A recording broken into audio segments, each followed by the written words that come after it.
Today we've got a couple crazy stories of nuclear revenge against some bosses. Our first story of the day is, I stuck my pervert boss inside an elevator after he fired my best friend. All my life I've gone through the labor market working for jerk bosses upon jerk bosses. Some are obnoxious, some are bullies, some are unappreciative of anything you do, and some are a combination of all these bosses and more.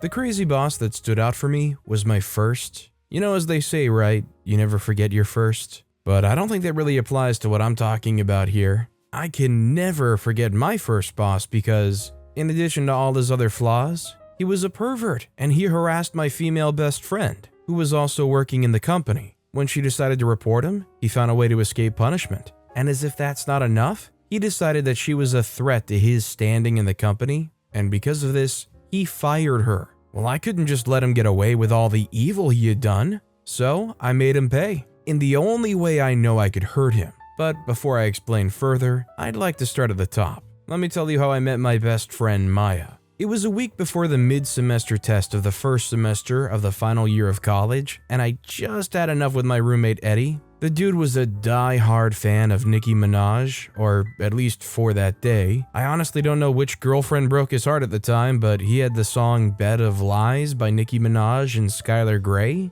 playing on repeat since the day before. And it felt as if I had to listen to it one more time, I would literally go crazy. So I packed my laptop, my books and phone, stuffed them into my bag along with some snacks, and I headed out. I didn't have an idea where to go, but I couldn't stay at home. So I wandered the streets for a time. Then I walked over to my course mate Julian's apartment. That was a big mistake. Dude had a girl over and they were, getting crazy. I left Julian's in haste and scrolled through my phone for any friend whose place I could study. I got a few options, but when I called them, they were either out of town or busy. Completely frustrated, I sat down on a park bench. To think, the mid-semester tests were fast approaching. And I've not been able to do any studying because I had a part-time job that runs a lot longer than the part-time I signed up for. That week was the only free period I had, and I couldn't waste any time. I scrolled through my phone one more time when it dawned on me that I could use the school library. Now, I've never been a fan of libraries because I find the rules too stifling. I like to have a snack whenever I'm studying. That mouth activity helps me keep awake, even while studying the most boring of courses. I couldn't go long hours of studying without a snack, and that made the no food in the library rules somewhat inconvenient. I didn't have a choice though, so I made my way to the library. I got there and made my way to a corner of the library. It was kinda secluded from the main area, and I liked it immediately. As I moved closer, I saw someone seated in the window seat of the table. She looked really surprised to see me. Okay, maybe surprised isn't the right word. I think shocked summed it up better. As soon as I walked to her side, she placed a book over something. I found that really weird, but I said nothing. I smiled politely, then sat beside her. I pulled open my laptop and started my studying. After a while, I felt that her eyes were still on me. I looked at her, and she was looking back at me with narrow eyes. After a while, she leaned in closer and said something like, "You're not the librarian, right?" I gave her an odd look and then shook my head. She heaved a sigh of relief. She looked around and then leaned in again. She asked me if I could keep a secret, and I nodded slowly. Then she hesitantly pulled off her book from the stuff she seemed to be hiding. My eyes widened as I saw what it was. The girl had managed to sneak in a whole bag of Cheetos. I wanted to laugh, but that would just attract the attention of the librarian. I asked her how she did it, but she said she was a magician and could never reveal her secret. Eventually, I told her I would keep her secret if she was willing to share her bag of Cheetos. She agreed, and we continued to read in silence, eating from the same bag. The next day, the same thing happened. I went to the library, to the same spot, and she was there with another bag of Cheetos. This became kind of a routine for the whole week, and even when my roommate wasn't around, and I had the apartment to myself, I'd still go to the library to look for Cheetos Girl. I didn't know her name at the time. I didn't ask. I prefer to call her Cheetos Girl. By the end of the week, we left the library together and decided to walk together to our various apartments. That was when we got properly introduced. She told me her name was Maya, and coincidentally, we were studying the same course. But she was in her third year while I was in my final year. I collected her number, and we decided to keep in touch. After the mid-semester tests, we started to hang out more often. Maya, who I still call Cheetos to this day, was a really special person. Funny, smart, selfless, and not to state the obvious, she was someone I'd have loved to date, but she was gay. Anyways, Maya and I got closer every day. She wasn't joking the first day in the library when she said she was a magician. She actually knew how to do some pretty magic tricks. Anyways, a few months after we met, I did my second semester final exams and graduated from college. I started an internship a few weeks later in an accounting firm in the city. It was actually fun. Well, for the first few months I was there. The COO of the firm fell sick 4 months after I resumed, and it was so critical that he had to step down. A new COO was brought on board, and this new guy made a once exciting job really stressful and annoying. On his second day in the job, he fired 2 people and suspended 1 person. Why, you ask? Well, because the day before, on his first day, he announced that he was claiming one of the elevators for the executives only. This wasn't a strange concept, as it was a common thing with other firms, but it had never happened in ours. We were all used to going on any of the 2 available elevators, and some people were not able to just change at once. 2 of the interns forgot the new rule the next day, and they both got fired at once. One of the senior accountants also broke the new rule, and the COO also considered firing him, but he eventually decided that it would be a hassle to find someone of his experience. So he opted to suspend him for 2 weeks. I made sure to be as incognito as possible and just blend into the background, away from his view. This was surprisingly easy to do because he seldom spared the guys a second glance. All he seemed to be interested in was the women, especially the young, attractive, and seemingly easy ones.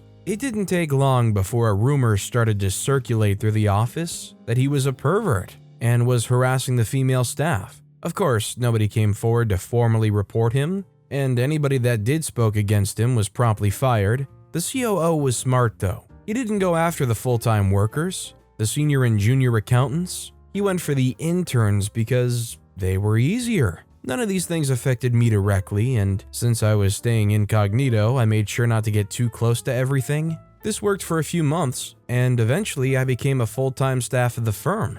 My incognito status changed when Maya joined my firm.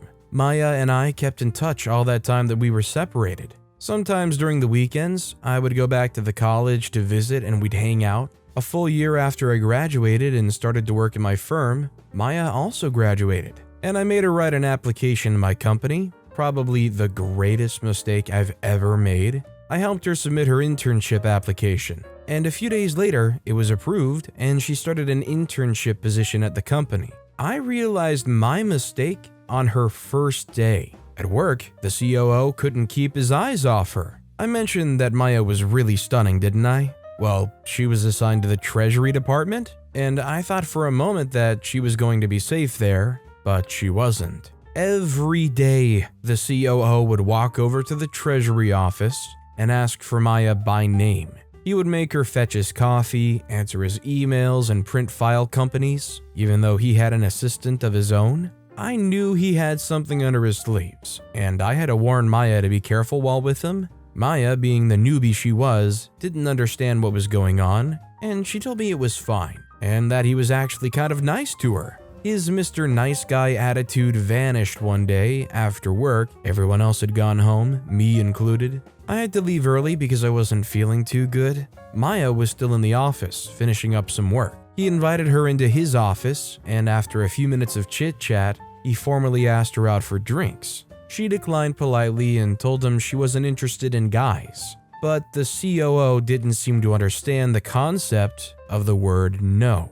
He walked over to the side of the desk, then tried to kiss her. Maya was quick enough to spring up from the chair and race to the door. She called me as soon as she got out of the building. I could tell that she was really scared, that she couldn't even sleep in her place that night. So she came over to my place. After talking into the night about what happened, she decided that she was going to report him to the disciplinary board. I felt like it was a bad idea because the COO was good friends with most of the people on the board. The CEO was his elder brother, for crying out loud. but I supported her regardless. She reported the case the next day, and a disciplinary meeting was held. They asked Maya a series of questions, the important one being, why was she still in the office after hours? They also asked if there was any witness that would corroborate her story. There was no one. Even the security camera that would have shown her running out of his office was disabled, and therefore, there was no footage to show. They couldn't rule in anyone's favor, so they let them both go with a slight warning.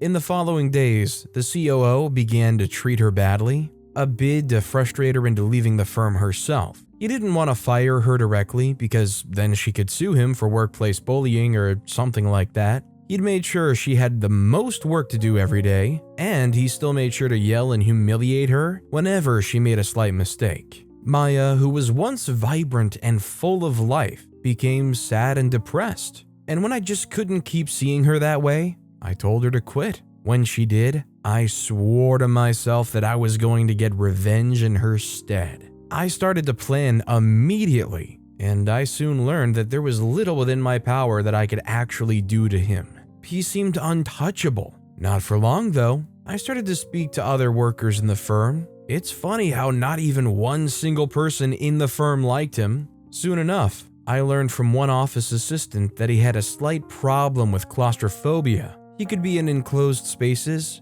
but not for long. That information was the first falling domino that set my whole plan in motion. I recruited a bunch of workers in the firm to help me with the plan. Even the building's maintenance guy joined in. We decided to carry out the plan on any day apart from Friday. We didn't want him stuck in the elevator over the weekend. We decided to carry out the plan on a Tuesday when he was the only executive around. During the close of the day, the COO started to leave the office when an office assistant bumped into him. She was quite pretty, so he didn't mind. Unknown to him, she stole his phone from his side pocket and dropped it in his office to make it look like he forgot it. Next, when he entered the elevator going down, the maintenance guy did his thing with some electrical cables and stuff. Long story short, he caused an electrical surge, which made the COO's elevator stop between floors. When this was done, the rest of the staff still around started to disperse one by one.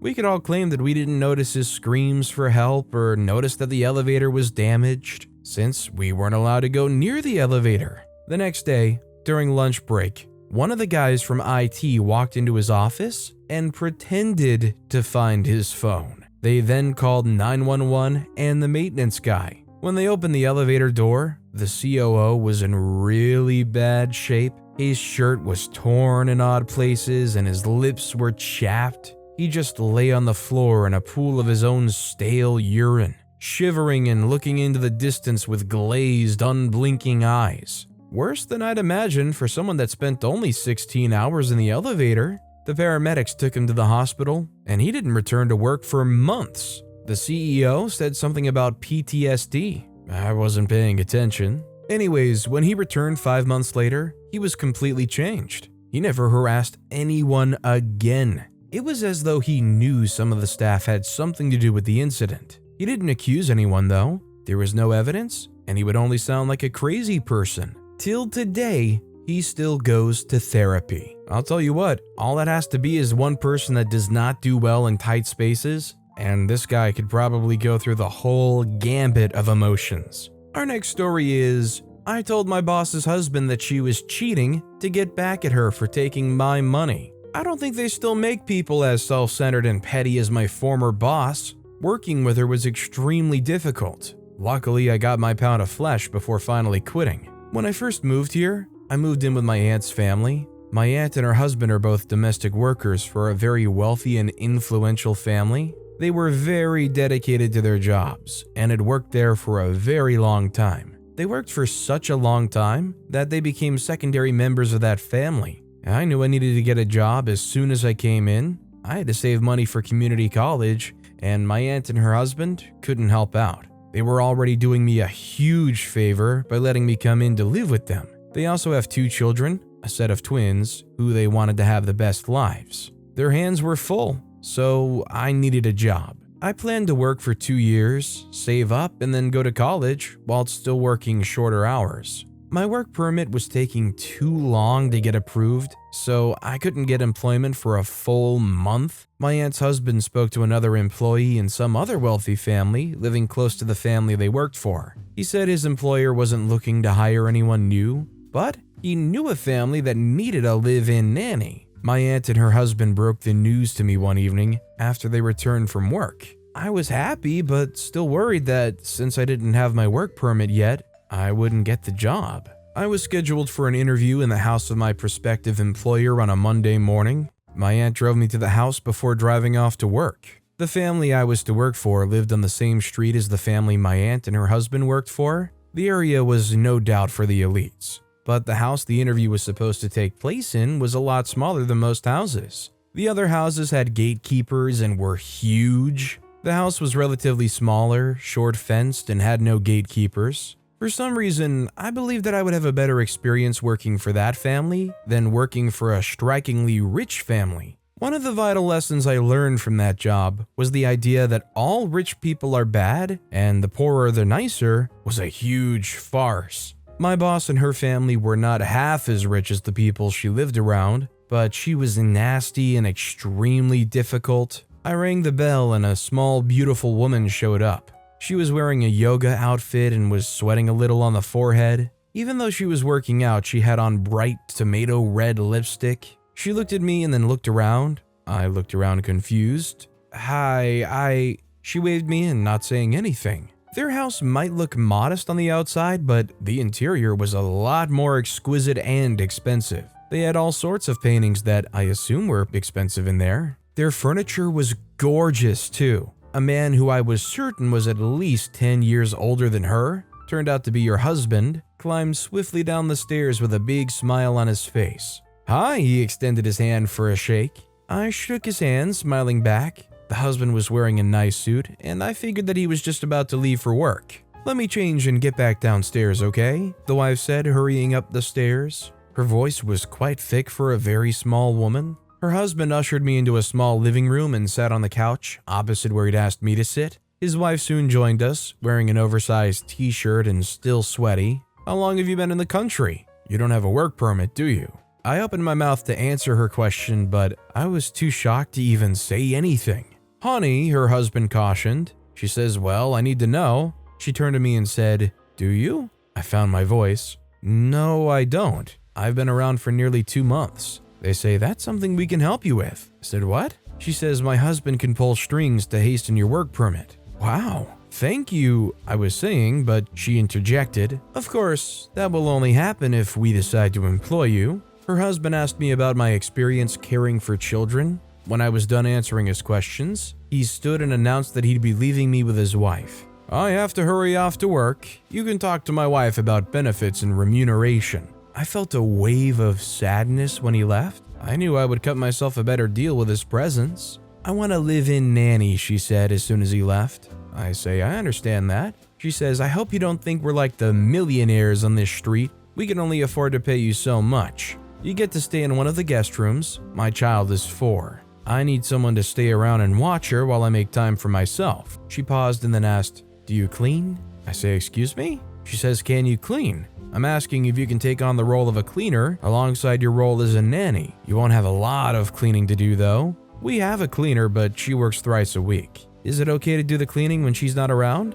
I thought about it and shortly agreed. I needed the job and she was willing to help me get my work permit. I figured it was a good deal. The interview went well. I know I may have issues with my boss, but I tried not to think about it too much. My aunt started out as a nanny for the family she worked for. The children had all grown into adults, but she remained in the family as the housekeeper and manager. My aunt gave me tips on how to handle a problematic boss, and the week after, I was set to move into my employer's home and be their new nanny. My boss lied about so many things, and as you may have guessed already, the first lie was promising to hasten getting my work permit.